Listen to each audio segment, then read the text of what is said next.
coming out to qualify here in a minute. I'm just wondering if he may try something like that in the 18. Trick or treat. That's it. Now we see Juan Pablo Montoya head out to qualify, and all eyes will be watching, I think, any of the cars with the Earnhardt Childress engine package. They pretty much have dominated the carburetor restrictor plate races this year. They've won every single one of them, including his teammate Jamie McMurray that won the Daytona 500. The last time we qualified at Talladega was when Montoya won his first career pole. And Mike, I think we've got to bring it up because it's been in the news that a lot of speculation right now that as good a success as, you know, Chip Ganassi Racing has had this year, they're talking about maybe switching manufacturers. There is a lot of rumor right now flying through the garage area that they're being heavily courted by the Blue Oval. The Ford company is looking to try to maybe get them to come over and join their team, and they'd give up the ECR power and the Chevrolet technology to do so. But you know, unlike when Jeff and I were crew chiefs, to make a manufacturer change was huge. You pretty much had to start from ground zero with the cars, the engines, everything. You could take this car right here, change the nose, the tail, and the quarter window configuration, and you could change it into a Ford, a Dodge, or Chevrolet, or anything. The big deal is the technology, the resources, and then obviously making the engine change.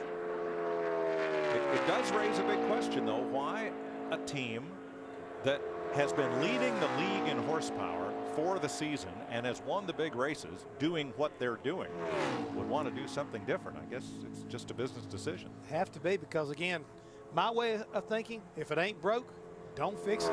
Well, I think we're fixing to have a fast speed here on this second lap, because his first lap was 52.62. One of the few cars to run in the 52s on lap one, and that pretty much was on the high side that first lap. He is definitely on a pole run.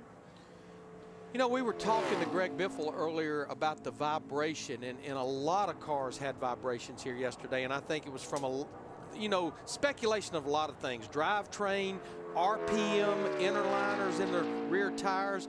But Jimmy Finney, who's crew chief for Matt Kenseth, told me, he said, Larry, if something's vibrating, and Montoya definitely goes to the top of the charts at a 51.86, 184.6. But he said, Larry, I'm just convinced if something's vibrating, it's sucking speed out of the race car. Good point. Juan Montoya, a quarter of a second faster than Ryan Newman. Thank you, Hermie. I'm with our current pole sitter, Juan Pablo Montoya. 51.86. Do you think it's going to hold, Juan? I don't know. Not really. This Target Chevy is pretty good. We always run very good here. We always got good race cars. So right now, it's just get ourselves a good pit stop, for good slot for the race and see what happens. Is it going to hold?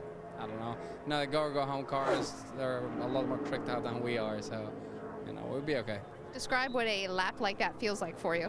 Oh, it takes forever. Believe me, it's this in a draft is nothing like it. This by itself, there's nothing like it either, but in the other end. All right, Juan Pablo Montoya is patiently going to wait out this qualifying session. Last time set at the pole here at Talladega, the spring of 2009. Mike? Well, he's hopeful of his third pole of the year, and here is Mark Martin, who's Sprint brings you an inside look at what's happening right now inside the NASCAR Sprint Cup Series.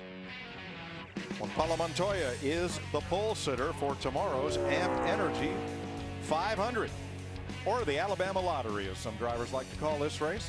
And you can get more NASCAR stats, in-car audio, and live race radio at NASCAR Sprint Cup Mobile, sprint.com/speed.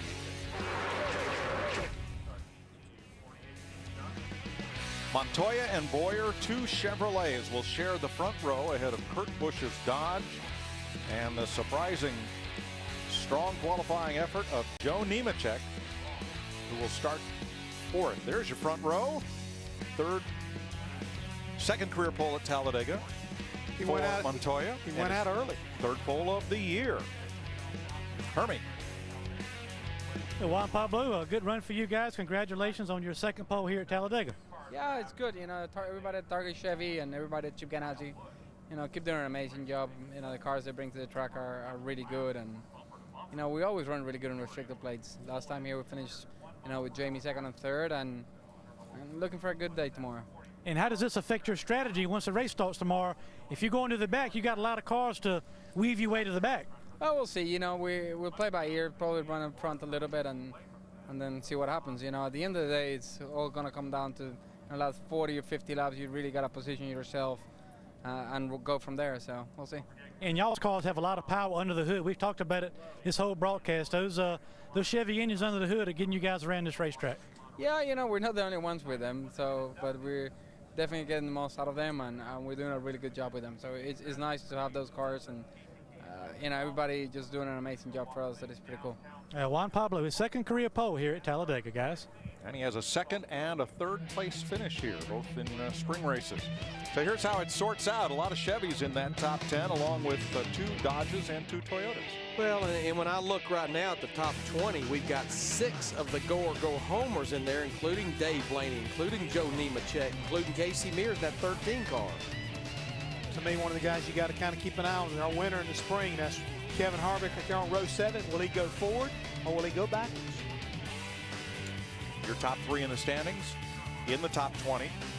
And here's who will be chasing them at the start. We interviewed Mark Martin. He talked about how fast his car was in practice in the draft yesterday, and he's got a long way to go, though, back there on row 15, but he could easily be leading by lap 10. It don't take long to get there. A lot of our chase guys well back in the field here. You see Jeff Gordon, Kyle Busch on row 16. Greg Biffle, the row behind. And at the back of the grid, Bill Elliott, Bobby Labonte back there. After qualifying here at Talladega. You know, Mike, we've had 6 chase races and 6 different winners. We know Talladega could give us a 7th different winner in the 7 chase races. Easily. How did you call it, Mike? Alabama lottery? Well, it starts tomorrow. So a somber day as NASCAR remembers its Vice President of Communication, Jim Hunter, and longtime Gatorade rep, Ed Schul, both of whom passed away this week. But our congratulations to Juan Pablo Montoya and EGR. They will start from the pole tomorrow in the Amp Energy 500. The setup for the NASCAR Camping World Truck Series is next.